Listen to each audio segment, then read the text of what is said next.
Hey everyone, Jerry here. Welcome back to Canna Intel 420, where we pull back the curtain on what's really going on in the cannabis world. No hype, no fluff, just plant science, ethics, and a bit of attitude.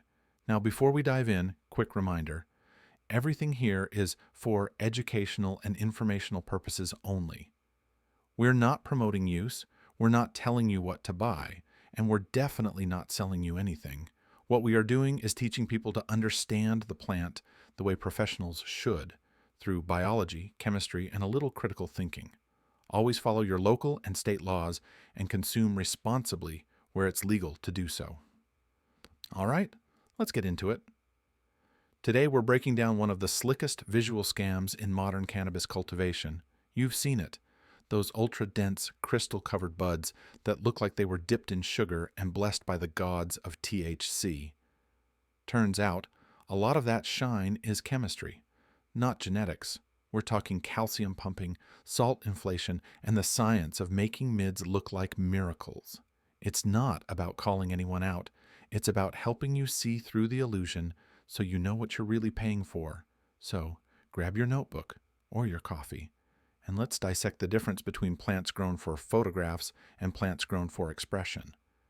Because once you understand what's actually happening behind the lens, you'll never look at top shelf the same way again.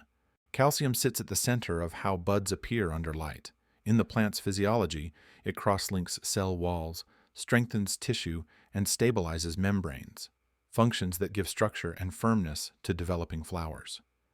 When growers push calcium beyond natural demand, they engineer a rigid, photogenic exterior.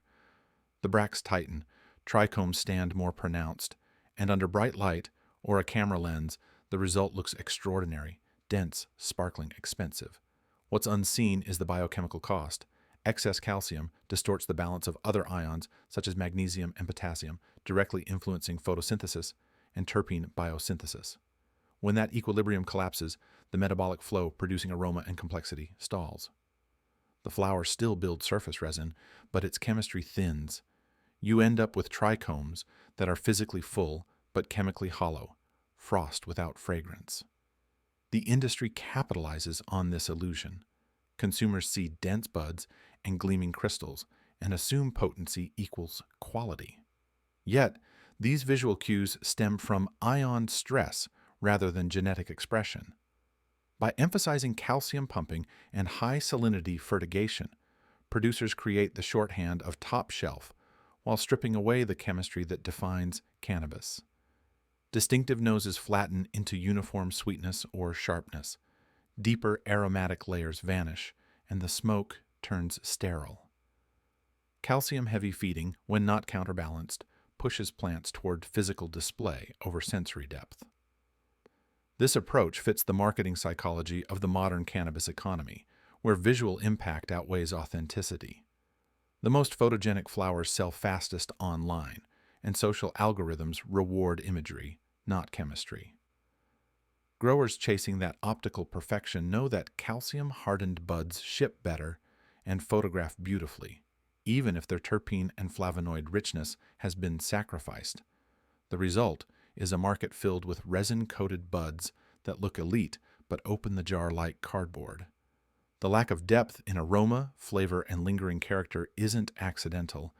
It's the direct outcome of feeding for appearance rather than expression. What emerges is agricultural theater. Light bounces off hardened resin heads. The bag appeal is undeniable, and the THC number on the label satisfies expectation. But the living chemistry that defines true cultivar identity, the full matrix of terpenes, minor cannabinoids, and volatile phenols, is often compromised long before harvest. Consumers describe these products as heavy-looking, yet light on satisfaction, potent on paper, but empty in experience. The cause isn't mysterious.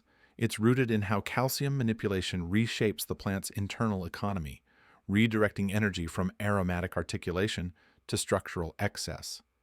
The industry learned to monetize that imbalance, turning nutrient distortion into marketing currency and teaching a generation of buyers to equate shine with substance. The next layer of deception emerges when salts are introduced to heighten resin production beyond natural thresholds. In controlled moderation, mineral salts can stimulate resin glands as a defensive reaction. The plant interprets osmotic stress as environmental hostility and fortifies its surface with additional trichomes. What once served as a biochemical shield against drought or ultraviolet exposure becomes a human-engineered performance, forcing the plant to exude more visible oil under duress. The result photographs magnificently dense heads, reflective glands, and sticky resin that signals potency to the untrained eye. Yet, inside those glands, the chemistry is altered. Instead of balanced ratios of monoterpenes and sesquiterpenes built through stable metabolism, the stressed plant channels carbon into emergency resin formation, producing volume over variety. It's not that the flower lacks trichomes, it's that their contents are impoverished, weighted toward simple hydrocarbons and cannabinoids stripped of nuance. This technique dominates facilities producing biomass for distillate and vape oil, where the priority is yield, not flavor. The additional salts, often heavy in potassium and sodium derivatives, inflate resin mass and increase extractable material per square meter. Once the crop is dissolved, refined, and reconstituted as distillate, the lost aromatics no longer matter. Synthetic terpenes or flavoring agents will be added later. But when the same nutrient regimen is used on flower meant for direct consumption, the deception becomes clear. The buds look resin-rich, but burn dry, smell faint, and deliver a sharp, hollow experience.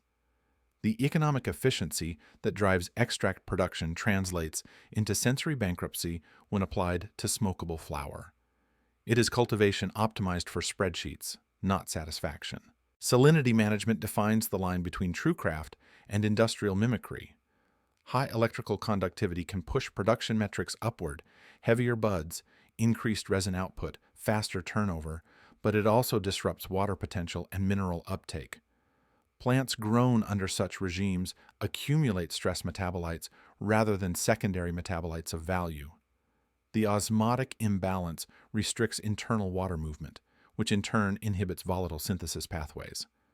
The surface sheen that consumers associate with quality becomes a marker of metabolic distress. As these practices spread through commercial production, the public perception of what good weed looks like shifts toward artificial density and superficial frost.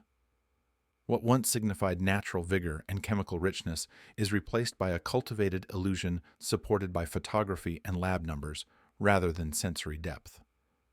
Understanding the distinction requires looking beyond the jar.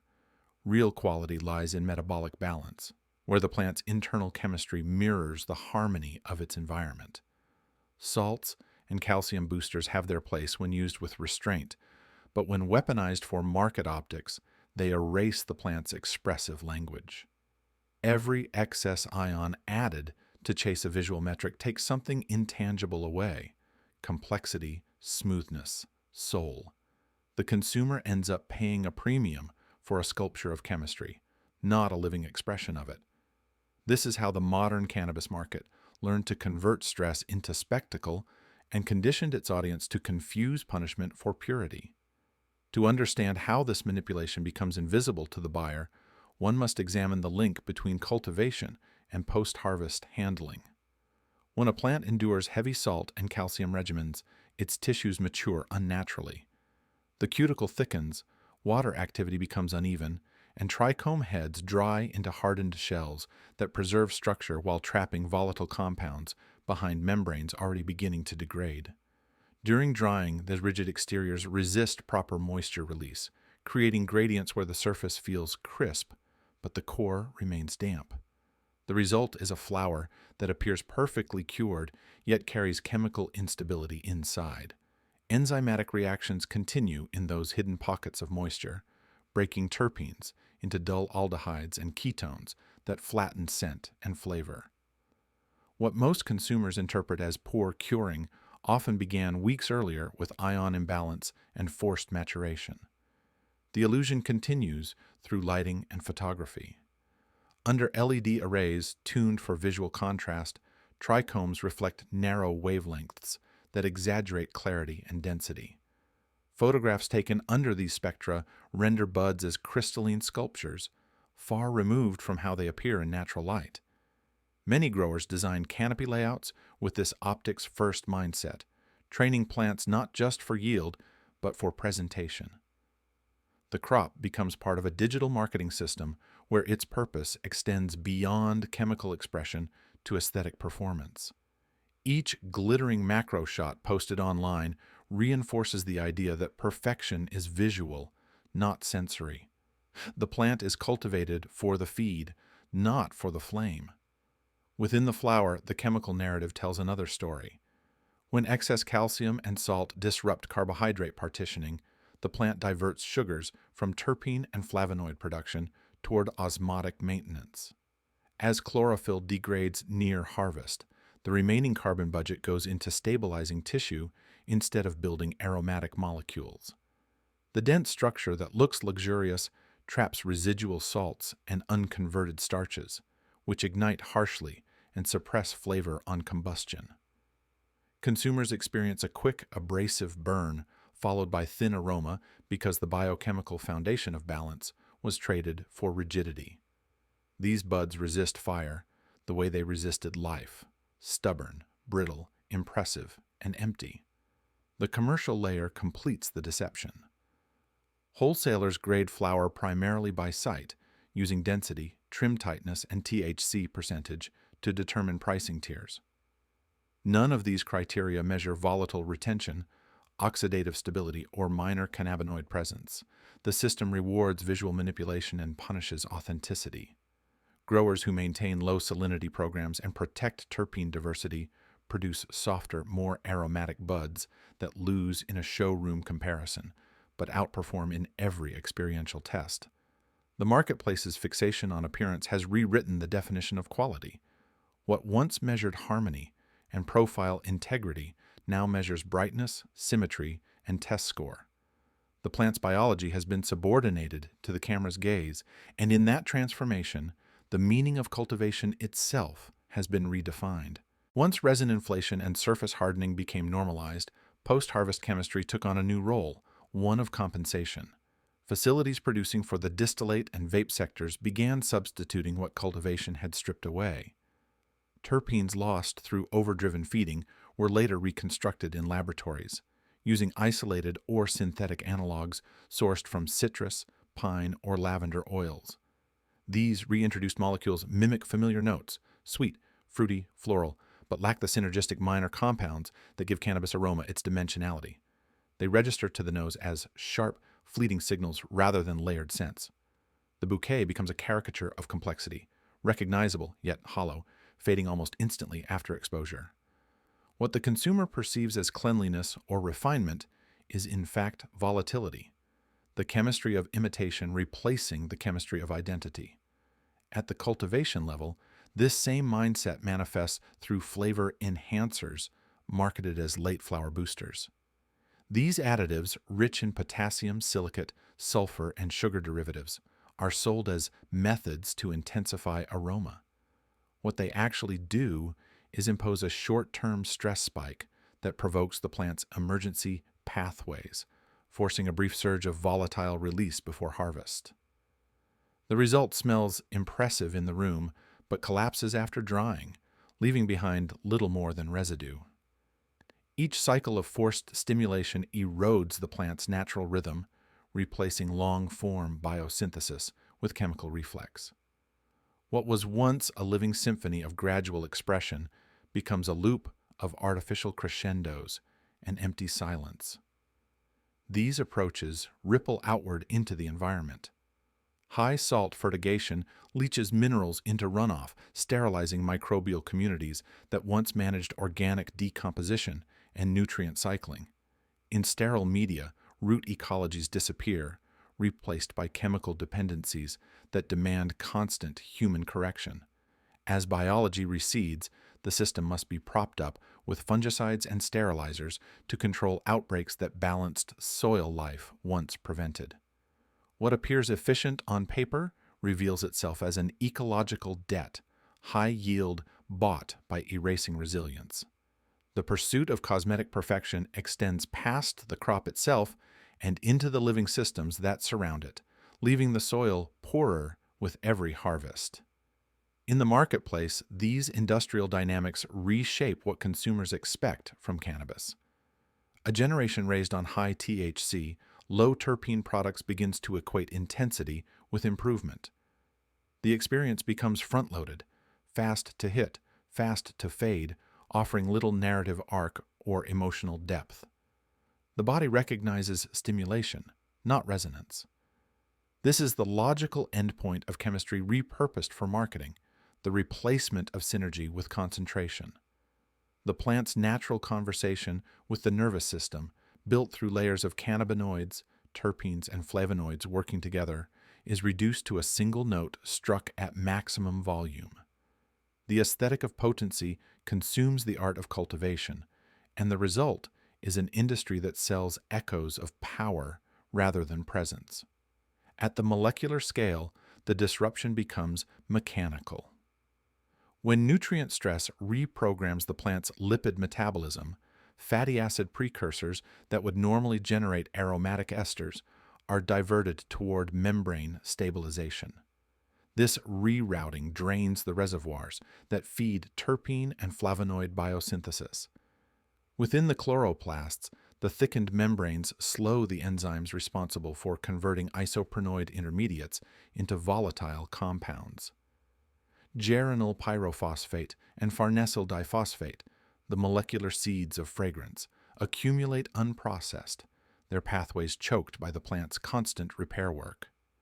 The genome remains intact, but its expression narrows to survival chemistry. The phenotype looks robust, yet speaks in monotone, its sensory vocabulary erased in the effort to stay alive. When trimming follows, the problem deepens. Mechanized processing, designed for speed, shears off the brittle resin heads created under calcium stress.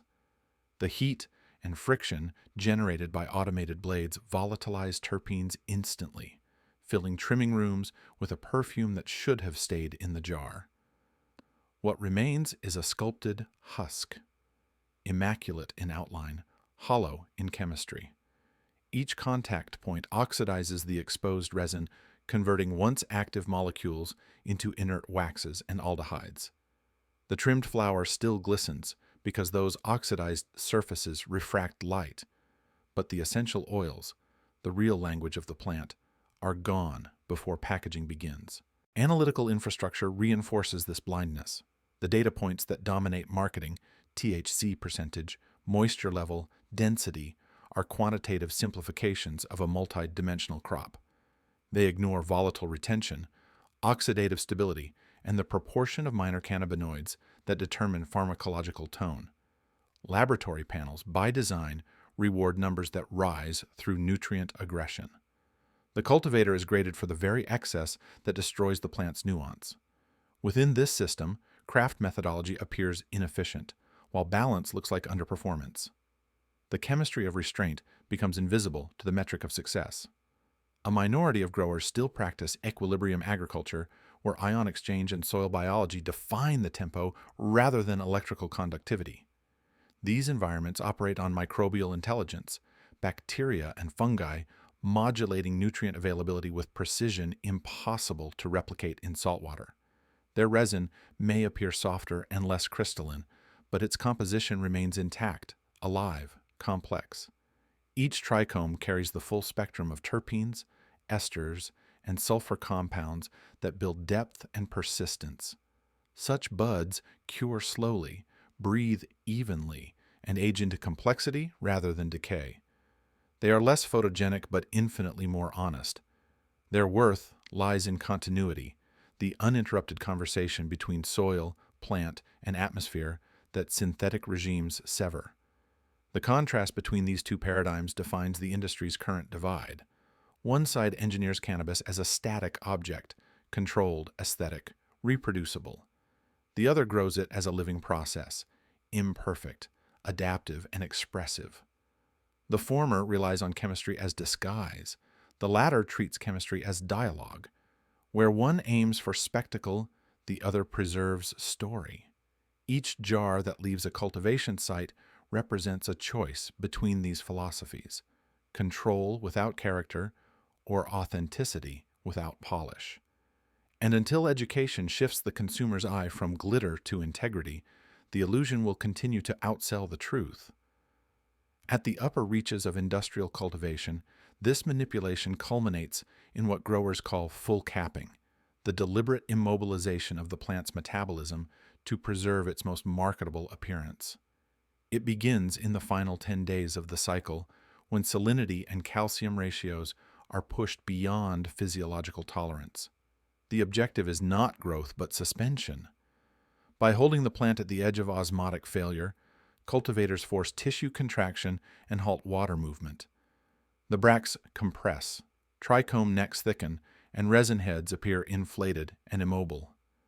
Under the lens, these glands look immaculate, frozen globes of resin catching light like glass. To the eye, it reads as perfect maturity. To the biologist, it's cellular suffocation packaged as finish. Environmental manipulation seals the effect. Humidity is dropped to desiccate surface tissue, and CO2 is cut to slow metabolism. The canopy becomes static, no transpiration, no respiration, only stasis. Chlorophyll remains trapped within cells because the plant cannot complete senescence, giving capped buds their unnaturally vivid green. Inside those tissues, the trichomes oxidize slowly, their volatile compounds degrading in isolation. What remains after harvest is a shell of preserved color and form, devoid of living chemistry. When these flowers hit the curing room, the process isn't preservation, it's embalming. The product will hold its shape for months, but its aroma will die in weeks. Chemical reinforcement completes the illusion. Finishing solutions high in calcium nitrate, magnesium sulfate, and potassium silicate are used to tighten texture and create the glossy sheen associated with premium flower. These minerals crystallize within the epidermis, forming reflective surfaces that mimic resin density. Under macro photography, the distinction between organic resin and mineral deposit disappears. Consumers equate the glare with potency, unaware that part of the shimmer is residue rather than glandular oil. When burned, those residues produce the acrid edge often mistaken for strength, a tactile burn that feels powerful but signals mineral contamination. The technique, originally developed for biomass destined for extraction, migrated to retail flower because the camera couldn't tell the difference. Image-dictated biology. Full capping psychology is its most effective tool. It manufactures the illusion of mastery. Plants appearing perfectly finished, every angle symmetrical, every hue preserved. The language surrounding it invokes precision, control, science. Yet what's being controlled is the plant's death, not its expression. True maturity is a process of release, chlorophyll breaking down, volatiles completing synthesis, energy flowing outward. Capping arrests that flow in pursuit of static perfection. The consumer inhales a product frozen mid-sentence, its chemistry interrupted at the point where profit outweighs patience. In this final act, cultivation crosses from nurture to exhibition.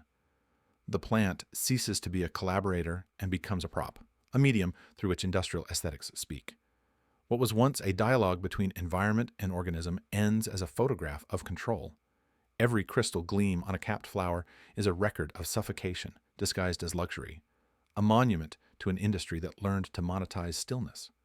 Beneath the sheen, the chemistry is silent, the biology locked in glass, and the story that cannabis once told of place, process, and connection has been reduced to a surface. And that's the breakdown, folks. The next time someone hands you a jar that looks like it was rolled in diamonds, remember, shiny doesn't always mean quality. Sometimes it's just the byproduct of a nutrient arms race dressed up as craft. What matters is chemistry, balance, and truth in cultivation. If you learned something today, share it, question it, talk about it. Education is the real quality control in this industry, and if we don't demand honesty from the soil up, we'll keep paying for illusions. Now, quick reality check before we wrap. Everything you just heard is for educational and informational purposes only. I'm not here to promote use, sale, or cultivation anywhere it's illegal, and nothing here replaces your local or state regulations. What I am here to do is make sure that wherever cannabis is legal, people actually understand what they're looking at. Because science doesn't lie, it just gets buried under marketing. So until next time, stay informed, stay curious, and keep your standards high, just not artificially Kyle buffed. I'm Jerry with Canna Intel 420, and as always, keep growing your mind.